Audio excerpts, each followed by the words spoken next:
Hello সবাইকে, কি অবস্থা সবার? আমি ঐশ্বর্য ওয়েলকাম করছি আমার নতুন আরেকটা ভিডিওতে।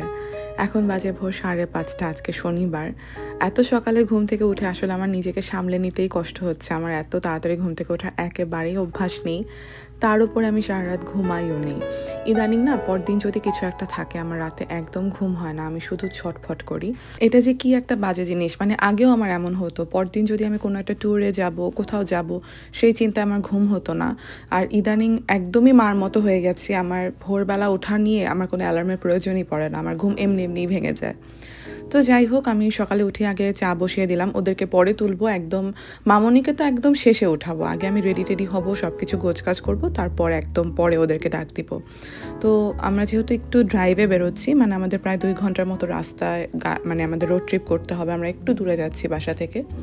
তো আমি জাস্ট সকালে নাস্তা হিসাবে একটু করে ওই যে ডিম বনরুটি বলে না, সেরকম একটা কিছু বানিয়ে নিচ্ছি, যেটা হ্যান্ডি হবে খুবই।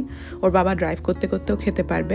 আর মামুনির জন্য একটু স্ক্র্যাম্বল এগ করে নিচ্ছি, আমাদেরকে ডিম খেতে দেখে যদি তার ইচ্ছা করে, কারণ সে তো ইদানিং একেবারেই ডিম খাচ্ছে না। তো এগুলো রেডি করতে করতে আমি একটু অন্য কথায় আসি। আমার মেয়ে অনুভূতি, ওর তো আমেরিকাতে জন্ম, যার জন্য ওর পাসপোর্ট হচ্ছে আমেরিকান। তো যে কোনো আমেরিকান পাসপোর্টধারীর জন্যই বাংলাদেশে যেতে হলে ভিসার প্রয়োজন পড়ে। তো আমাদেরও পড়েছিল, আমরা যখন গত বছর গিয়েছিলাম হুট করেই। তো দেশে যাওয়ার সাথে সাথে ওর জন্য আমাদের একটা অন অ্যারাইভাল ভিসা নিতে হয়েছিল, যেটার মেয়াদ ছিল মাত্র 29 দিনের। কিন্তু ওর পাসপোর্টে যদি এনভিআর সিল, মানে নো ভিসা রিকোয়ারমেন্ট সিলটা লাগানো থাকতো, তাহলে আর এই সমস্যাটা হতো না। তো যেহেতু আমরা ওই সময় খুব হুট করেই দেশে যাই, আমাদের সময় ছিল না, আমাদের কোনো প্ল্যানও ছিল না, তো আমরা এনভিআর সিলটা লাগাতে পেরেছিলাম না ওই সময়। তো এখন হচ্ছে আমরা সেই কাজটা করব, যাতে পরবর্তীতে বাংলাদেশে যাওয়া বা বাংলাদেশে থাকা নিয়ে অনুভূতির কোনো রকম কোনো সমস্যা না হয়। তো এনভিআর সিলটা লাগানোর উপায় হচ্ছে যে বাংলাদেশে হাই কমিশনের ওদের অথরিটি থেকে এই সিলটা করিয়ে নিতে হয়। তো আমেরিকাতে বাংলাদেশে হাই কমিশন ওয়াশিংটন ডিসিতে, তো ওখানে চাইলে পাসপোর্ট মেইল করে বা পোস্ট করে পাঠানো যেতে পারে, সেখান থেকে সিল লাগিয়ে ওরা পাঠিয়ে দিবে আবার। আর আরেকটা উপায় হচ্ছে বাংলাদেশি হাই কমিশন থেকে ওরা আমেরিকার বিভিন্ন শহরে বাৎসরিকভাবে একবার বা দুইবার বুথ বসায়, মানে বিভিন্ন সার্ভিস দেওয়ার জন্য। ওই পাসপোর্ট রিনিউ করা, এনভিআর সিল লাগানো, এটা ওটা অনেক কিছুই হতে পারে। তো সেরকমভাবেই আমাদের পাশের স্টেট ইলিনয়ের একটা শহরে ওরা আসছে আজকে। তো সেই জন্য আসলে আমাদের এত মানে ঘটা করে আয়োজন করে যাওয়া হয়। কি ওই যে পোস্ট করে মেল করে যদি আমি পাসপোর্ট পাঠাই, সেটাতে আসলে একটু সময় লেগে যায়। 2 সপ্তাহ তো প্রায় লেগেই যাবে হয়তো। পাসপোর্টটা যাবে, ওটা সিল লাগবে, তারপরে আবার আসবে, সময় সাপেক্ষ। আর এদিকে যেহেতু ওদেরই একটা বুথ আসছে, তাও আমার বাসা থেকে মাত্র 2 ঘন্টা 10 মিনিটের দূরে। তো শুধু শুধু আর আসলে ওই রকম ভেজালে না গিয়ে আমরা ভাবলাম যে যাই, গিয়ে কাজটা করিয়েই আসি আজকে। তো সেই জন্যই আসলে আমরা বের হব একটু পরেই। তো আমি মোটামুটি যা যা নেওয়ার সব কিছু গুছিয়ে নিচ্ছি। ওদেরকে আমি এখনও ডাকও দেইনি। আমি আরামসে সব কিছু প্রিপেয়ার করে নিয়ে তারপর ওর বাবাকে ডাক দিব। আমরা দুইজনে একদম রেডি হওয়ার পর মেয়েকে তুলে রেডি করে বের হয়ে যাব। তো মামুনি যেহেতু রাস্তায়, মানে বেশ লং ড্রাইভ না, 2 ঘন্টা যেতে 2 ঘন্টা আসতে, তো টুকটাক এটা ওটা খেতে ইচ্ছা করতেই পারে, আর ওকে এন্টারটেইন করার জন্য আমার এগুলো সাথে রাখতেই হয়।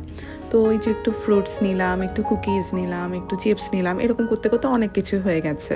তো এদিকে আমার যেহেতু সকাল সকাল ঘুম থেকে ওঠার একদম অভ্যাস নেই, এখন প্রায় 6:45 মতো বাজে। বাইরের দিকে তাকিয়ে দেখি একদম ঘুটঘুটে অন্ধকার, মনে হচ্ছে যেন রাত 10টা বাজে।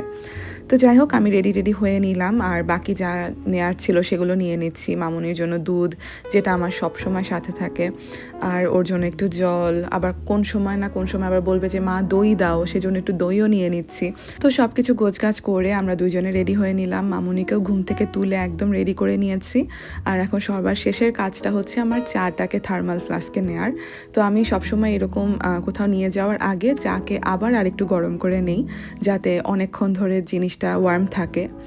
তো এদিকে মামুনির একটা ভালো দিক হচ্ছে, ওকে যতই আমি ভোরবেলা ঘুম থেকে উঠিয়ে কোথাও নিয়ে যাই না কেন, ও ভগবানের ইচ্ছা একদম কান্নাকাটি করে না।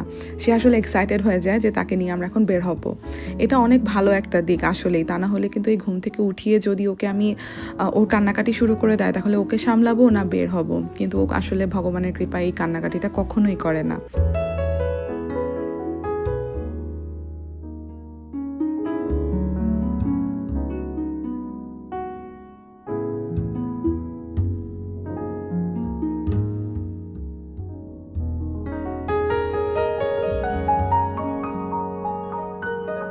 বাইরে বের হয়ে মনে হচ্ছে যেন আমি পুরো জমে যাচ্ছি, প্রচণ্ড প্রচণ্ড ঠান্ডা। মানে কি বলবো, এত সকালে তো এমনিতেই টেম্পারেচার কম থাকে, তার উপরে আজকে মনে হচ্ছে যেন একটু ঠান্ডাটা বেশি। তো যাই হোক, আমরা ভগবানের নাম নিয়ে আমাদের জার্নি শুরু করলাম।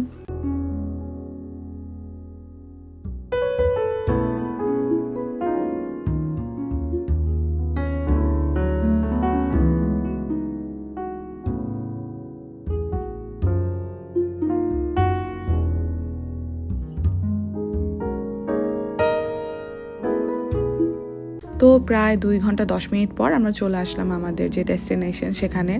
এটা হচ্ছে শিকাগো থেকে একটু দূরে, একটু সাবারবে। তো শহরটার নাম হচ্ছে ওক ব্রুক সিটি। তো এখানে আসলে একটা ইসলামিক সেন্টারের ভিতরে আজকে বাংলাদেশি হাই কমিশনের ওই বুথটা বসছে। তো আমাদের সময় ছিল সকাল 10টার দিকে, মানে ওদের ওপেন করার কথা 10টায়। আমরা 9:30টার মধ্যেই একদম পৌঁছে গেলাম। এসে দেখছি বেশ অনেক মানুষজনই চলে এসেছেন, আর এনভিআরের যে লাইন ছিল তাতে আমরা ছিলাম 4 নম্বরে। তো যার জন্য আমরা আসলে পাসপোর্টটা জমা দেওয়ার 3-4 মিনিটের মাথায় আমাদের কাজ হয়ে গেছে। মানে তাড়াতাড়ি আসাতে আসলে আমাদের খুবই ভালোই হয়েছে যে কাজ একদম টোটাল প্যাকেজটা আমার 10 মিনিটের ছিল, মানে গাড়ি পার্ক করা থেকে কাজ করে আবার গাড়িতে ওঠা পর্যন্ত। তো সকাল সকাল কাজ শেষ হয়ে যাওয়াতে আমরা তো বেশ খুশি। ভাবছিলাম একটু শিকাগো ডাউনটাউনে যাব, একটু ঘুরবো বা একটু বাইরে খাওয়া দাওয়া করবো, কিন্তু বাইরের অবস্থা এত খারাপ, এত ঠান্ডা, মানে মামনিকে নিয়ে মানে গাড়িতে উঠানো আর নামানোতেই আমাদের মোটামুটি টাইট অবস্থা। তো পরে ঠিক করলাম যে থাক, আজকে আর বাইরে কোথাও ঘোরাঘুরি করবো না, আজকে বাসায় চলে যাই। কাজ হয়ে গেছে, একদম রিল্যাক্সে আমরা বাসায় গিয়ে একটা ঘুম দেই। মামনির আসলে রোড ট্রিপে আগেও প্রচুর ঘুমাতো, কিন্তু এখন ওই ফ্রন্ট ফেসিং কার সিট দেওয়ার পর থেকে না ও একদম আরাম পায় না, খুব একটা ঘুমাতেও পারে না। কিন্তু বাড়ি ফেরার পথের প্রায় আধা ঘন্টা ড্রাইভ করার সাথে সাথেই সে একদম ঘুম দিয়ে দিয়েছে। তো আজকে ভিডিওটা আমি এখানেই শেষ করছি। সবাই ভালো থাকবেন। আমার ভিডিও ভালো লাগলে একটা লাইক, কমেন্ট আর সাবস্ক্রাইব করবেন আমার চ্যানেলে। টাটা।